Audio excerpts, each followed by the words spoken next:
Good afternoon. In this video, I'm going to deal with yet another lie told by James White. This one is going to deal with Erasmus and 1 John 5:7. And I'm going to quote here first from a work called The History of Debate over 1 John 5:7 and 8 by Michael Maynard. And he notes White's work, the first edition.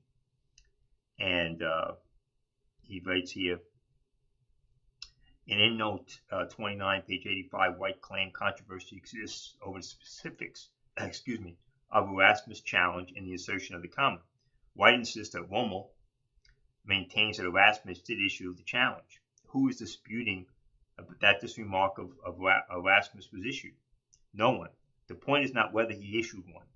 What the Jong proved 15 years ago was that the remark was far from being a promise.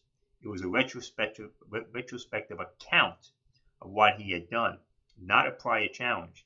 Neither R.E. Brown, nor C. Osborne, nor even Metzger expressed any disagreement on this. White noted that Metzger cites H.J. de Jong's work, page 85, but how is it that White totally missed every major point of this article by de Jong? His words give every indication that James R. White himself still had not read H.J. de Jong's article. And of course, this goes back to the idea that Erasmus had issued a promise that if anyone found the manuscript, he would put in 1 John 5:7.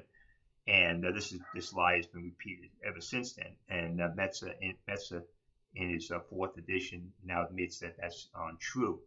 And White noted Metzger's comment, but still insisted that it was still a true fact that it happened.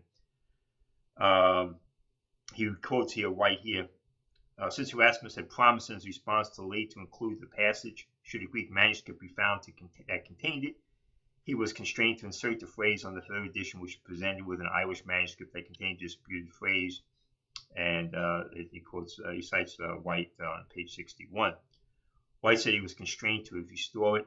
Rummel said he did so willingly, page 133. So this was not something that Erasmus was forced to do, something Erasmus willingly did, according to Rummel.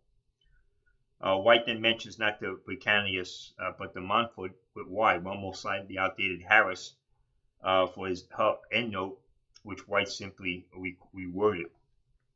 So this is White trying to avoid the fact of that the issue of a promise was actually never was a false one. So he changes what he wrote in the second edition from the first edition, and let me read what he wrote in the first edition again to make sure that you see what he wrote right here. This is page 61 of his first edition. Since Erasmus had promised in his response to Lee to include the passage should a Greek manuscript be found that contained it, he was constrained to insert the phrase in the third edition when presented with the Irish manuscript which contained the disputed phrase. Okay, and then he's got an endnote here. You see, it's 30. On endnote 29, he cites Rummel, page 133. Controversy exists over the specifics of Erasmus' challenge, not a promise, a challenge, and the insertion of the comma. Metzger cites H.J. de Jong's work in the third edition of the text of the New Testament. De Jong is considered the foremost biographer of Erasmus, as saying that there was no explicit evidence that supports this frequently made assertion. Yet Rummel cites the same passage from de Jong, but maintains that Erasmus did issue the challenge and inserted the comma as a result. Remember, that's not a promise. That's a challenge. And of course, that's what Amanda said. He's quoting from the wrong source. 30 to footnote 30, Rummel, page 40. Metzger notes that this manuscript opens with only quarter of the passage in 1 John, so that's not really relevant. Let me see here. What do you quote? 29. Okay, that's from the footnote for 29 is actually kind of high up, further up. He says, likewise, Erasmus refuted Zinger by pointing out that while he, Zinger was constantly following Erasmus to a particular Greek manuscript. In this case, he had not brought the text forward, correctly assumed that even Zinger's manuscript agreed with Erasmus' reading. He also said, finally, the whole passage is so obscure that it cannot be very valuable in refuting the Arian heresies. And the footnote 29 deals with that issue of putting in that reading. But the issue comes back to that reading of 1 John 5:7. It was not a promise, and it was written as in retrospective that Erasmus was put out a challenge to find the manuscript. And Rummel said that he once that challenge was met, he willingly put the passage in. So this is the second edition. Now we'll see how White changes what he wrote from the first edition.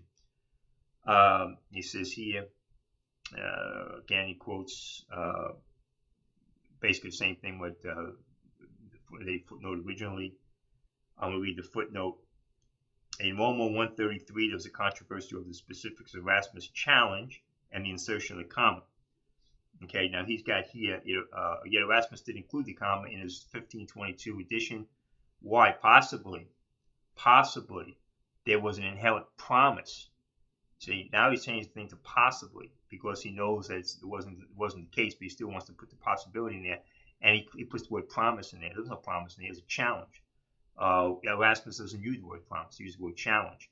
It was an inherent promise to do so in his response to Lee, that should a single manuscript be found containing the phrase, he would include it.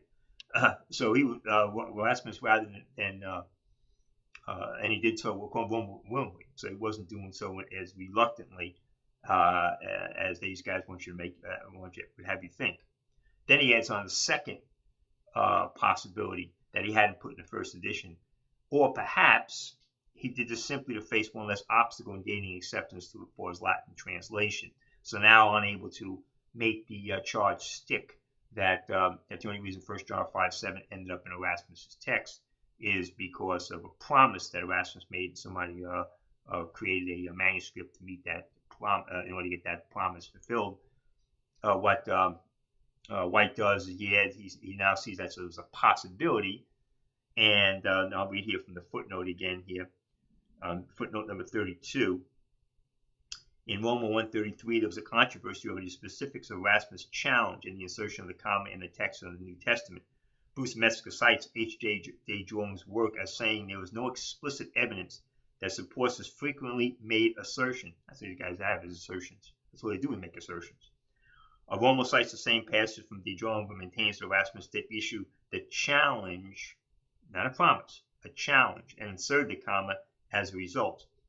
It is also important to note that at one point Erasmus is said to have written to a friend, then he goes on to talk about the Vaticanus B, and I'll be dealing with that later on, that in fact that Erasmus had access to over 300 readings to B and still did not put them in, according to Maynard.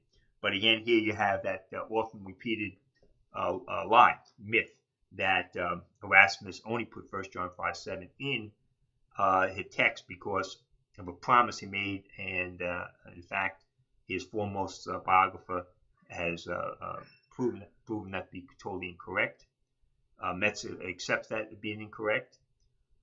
In the second edition, White has to backtrack and say possibly, and then he added a second lie in there saying, well, maybe he just didn't know get his Latin translation accepted. The reality is that two more editions came out by Erasmus, and the 1 John 5:7 was in both of them, and it's remained in Stephanus, remained in Beezer as well, and that's what these guys don't want to accept. I'll be dealing more in depth about 1 John 5:7 and White's arguments against it. But at this point, I want to just deal with the issue of refuting yet another lie that White is trying to put forth by insinuation, unable to make a definitive statement like he did in the first edition. He tries to put a little subtle insinuation in the second edition, using the word possibly, and then adding on a second possibility that Erasmus only put the verse in there in order to get his Latin edition accepted. was Latin text accepted, which is accusing Erasmus of being, dishonest. But that doesn't explain the later editions, why it was still in there in the 4th and 5th editions. And it doesn't explain why Stephanus kept it. It doesn't explain why Beza kept it. So that has to be explained. And the reality is that the passage belongs there, despite the lack of strong Greek evidence, manuscript evidence. There's other evidences that support it, and that's we're not limited to just the Greek manuscripts. This is a minority reading, but it is a correct reading, and that's why God put in the Textus Receptus, got it in the Textus Receptus, made it into the Textus Receptus, and it stayed in the Textus Receptus, and is now in your King James Bible. So again, this is James White playing fast and loose with facts in order to deceive, insinuate, hoping you don't check the information, check his readings, check the footnotes. That's how the game is played, and I'll be dealing more with how he operates with his subtleties of trying to hide the truth with half-truths and insinuations and falsehoods. Amen. Thank you.